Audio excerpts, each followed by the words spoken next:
Today is, I hope y'all can hear me. Today is April 1st, 2020. Yesterday, I quit my job. I quit my job because I didn't feel safe. And I guess I just feel like I'm not, it's not that I'm not committed to helping patients and saving lives, so on and so forth, but I'm not ready to put myself in a position where I'm choosing someone else over myself when it comes to the patient care aspect. Very selfish, I know, but the way I see it is I have children that need me, and I'm just not ready to put myself in that position. Yes, I know this is something that I signed up for, but who knew that Corona was coming? So Corona's here, and it's an invisible attack against humanity. We all have a sense of responsibility. We all have an obligation to each other and to ourselves when it comes to this particular attack against us. But it's invisible. So how do you fight something that's invisible? How do you protect yourself from something that's invisible? You isolate yourself. And because I work in a hospital setting, I wasn't able to do that. So I felt very overwhelmed with emotion. I felt very unsure of the position that I held in that particular field that I work. I felt very, very, very scared and afraid of what's to come. And I'm talking as if it's already passed, but it hasn't. It's still here. We're still fighting it. But I just knew that I needed to do something for myself to feel secure with what's going on around me. That's why I made a decision to quit.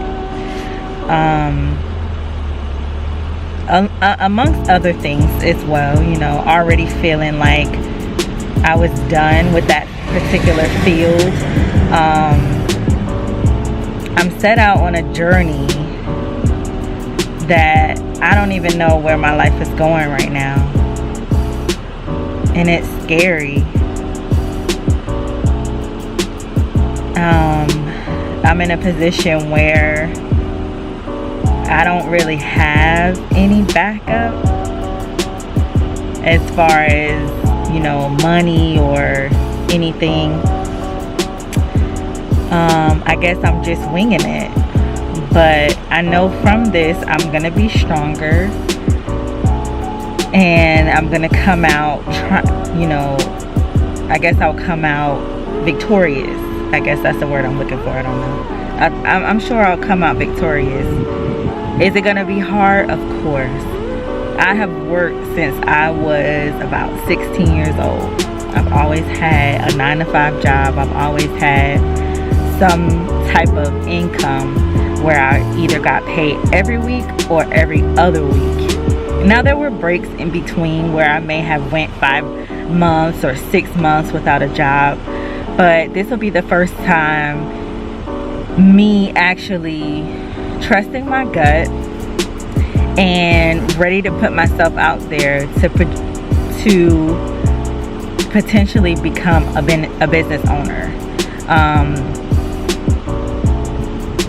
I know my goals, I know my dreams, I know my aspirations, and I feel like God is always with me. He's always seen me through. this is not the first hardship that I faced in my life. I don't feel it yet. But I will. You know what I mean? So I'm just checking in and trying to take it all in. It's a lot. I'm just trying to take it all in. To anybody that's watching this that feels unsure about decisions that you make in your life that just doesn't make sense to society, I am where you are, and I promise that it will be okay.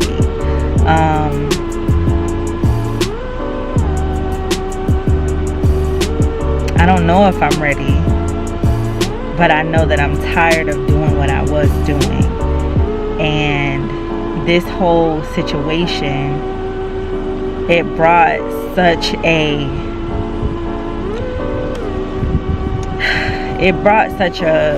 heaviness to my heart, literally and mentally, you know, and physically. I felt heavy. I felt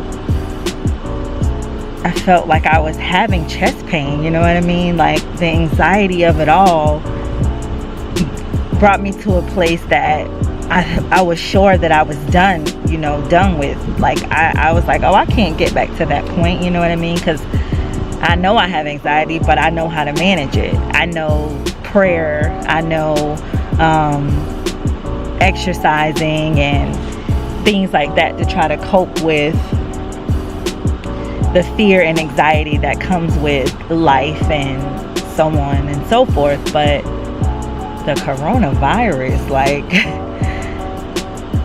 and then I didn't even, it's not that I didn't take it serious at first. I did take it serious, you know. When they said isolate yourself, I was all for that first week when the government shut everything down. So I didn't take my kids anywhere. I didn't go anywhere. I didn't do much of anything.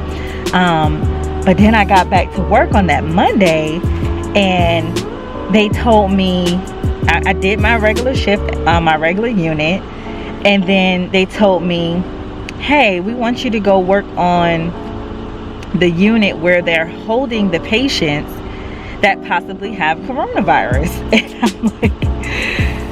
I'm like, what? And I told my manager, I said, listen, I don't feel comfortable doing that. I don't. Knowing that I have a kid at home with asthma. I have 2 kids at home with asthma. So I'm like, me putting myself in that situation, it just doesn't feel right.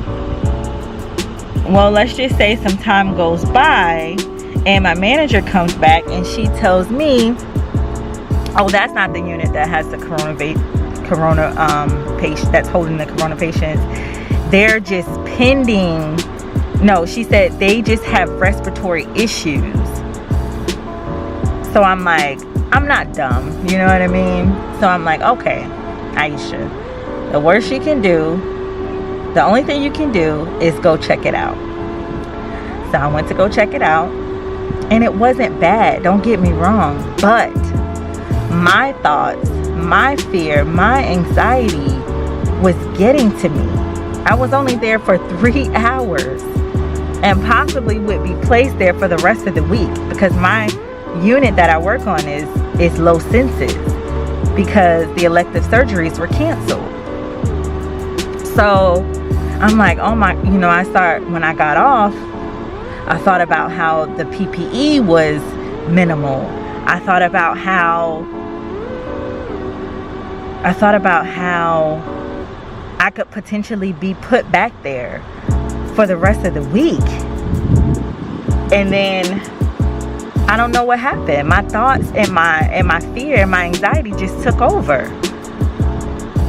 I called my boyfriend. I said, hey, I can't come home right now. So I just drove. I didn't know where I was going. I didn't have a destination. I literally just drove for about 30 to 45 minutes because I was just so in a frenzy about the whole situation. And then I thought to myself, I said, listen, Is this something that you're willing to risk because you want a paycheck? Because you want a paycheck. And then I said, no, it's not. So I talked to him and I told him what my plans were. And he said, I personally would try my best to talk to my managers and everybody else to wiggle my way out of it. He said, but do what's best for you. Do what you think is right in this moment. So in this moment, I felt that I didn't know what to feel. So I tossed and turned all night. I had a headache out of this world, and I don't get headaches like that. When I do, they come in the form of like a migraine where it sits behind my eyes. So I had a headache all night. I took a shower. I couldn't stop thinking about it. I couldn't stop talking to him about it.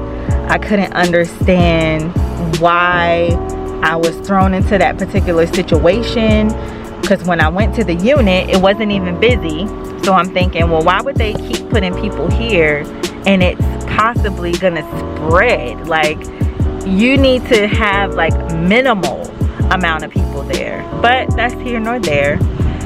So I just tossed and turned all night. I probably got maybe like 2 hours of sleep, and I'm supposed to report back to work at 7 a.m. So 3 o'clock rolls by. I stay up for like an hour. I get on my knees and I pray. I pray hard, harder than I have in a long time. I pray, I meditate, I pray, I meditate on it. And I ask God, I say, listen, I need your voice right now. I need you right now so that I can understand all of this. Because I don't know the answer. I don't know. Only you know. And that wasn't my full prayer, but it was definitely part of the prayer. So, long story short, 3 o'clock goes by, 4 o'clock goes by, I fall asleep. I'll wake up to the alarm that I'm used to at about 4:30. I snooze it.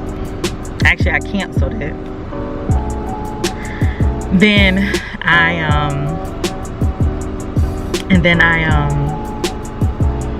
don't know. I was on Instagram. I have a friend from high school who is a pastor now. He says he does 6 a.m. prayer calls. At 6 a.m. I went ahead and did the prayer call, and he basically prayed about the coronavirus. He prayed about the coronavirus. He prayed about anxiety. He prayed about, feeling unsure. He said, rest your uncertainty in God. And that's what I did. I closed my eyes, I went to sleep, and by the time I woke up, it was 8 o'clock. And I was supposed to report to work at 7. So, at 8 o'clock, I get a text from my manager, and she says, hey, what unit are you on? And I text her back, and I just let her know exactly how I felt, because I didn't know what else to do in that moment.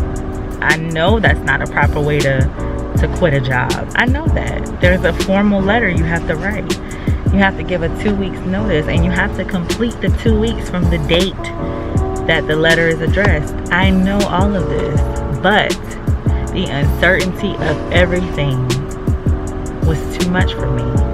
And I did what I felt was best for me in the moment.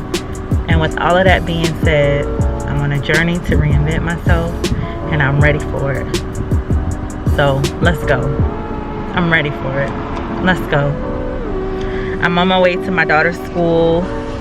They're handing out iPads because she's going to be doing her work virtually from home. So I will check back in. Thanks for tuning in.